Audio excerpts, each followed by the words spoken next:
Hello നമസ്കാരം, ഏവർക്കും പുതിയ മണിച്ചിത്രത്താഴ് എന്ന ചിത്രത്തിൻ്റെ first day Kerala box office collection റിപ്പോർട്ടാണ് ഇന്നൊരു വീഡിയോ ഭാഗത്ത്. വീഡിയോയിൽ മുൻപ് വീഡിയോ ലൈക്ക് ചെയ്യുക. മോഹൻലാൽ, സുരേഷ് ഗോപി, ശോഭന, ഇന്നസെൻറ്റ്, തിലകൻ എന്നൊക്കെ പ്രധാന കഥാപാത്രങ്ങളായെത്തി ഇന്നലെ ഓഗസ്റ്റ് 17 റിലീസ് ചെയ്ത ചിത്രമായിരുന്നു മണിച്ചിത്രത്താഴ്.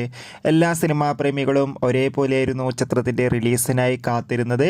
ചിത്രത്തിന് ഒരു മികച്ച പോസിറ്റീവ് റെസ്പോൺസ് തന്നെയാണ് പുറത്തുനിന്നുകൊണ്ടിരിക്കുന്നത്. അതുകൊണ്ട് തന്നെ എല്ലാ സിനിമാ പ്രേമികളും ഒരേപോലെയായിരുന്നു മണിച്ചിത്രത്താഴ് എന്ന ചിത്രത്തിൻ്റെ കളക്ഷൻ റിപ്പോർട്ടും അറിയാൻ വേണ്ടി കാത്തിരുന്നത്. ചിത്രത്തിന് ആദ്യ ദിവസം അത്യാവശ്യം മികച്ചൊരു ടിക്കറ്റ് ബുക്കിംഗ് തന്നെയായിരുന്നു നടന്നത്. അതുകൊണ്ട് തന്നെ ആദ്യ ദിവസം മാത്രം കേരളത്തിൽ നിന്ന് ഏകദേശം 50 ലക്ഷത്തിൻ്റെ അടുത്തെങ്കിലും കളക്ഷൻ ലഭിക്കുമെന്നാണ് ട്രാക്കിംഗ് റിപ്പോർട്ടുകൾ സൂചിപ്പിക്കുന്നത്. എന്തായാലും മണിച്ചിത്രത്താഴ് എന്ന ചിത്രത്തിൻ്റെ കൂടുതൽ അപ്ഡേഷൻ അറിയാൻ വേണ്ടി കാത്തിരിക്കാം. ചിത്രം കണ്ടവരുടെ അഭിപ്രായം കമൻറ്റ് ചെയ്യാൻ വേണ്ടി ശ്രമിക്കുക. ബൈ.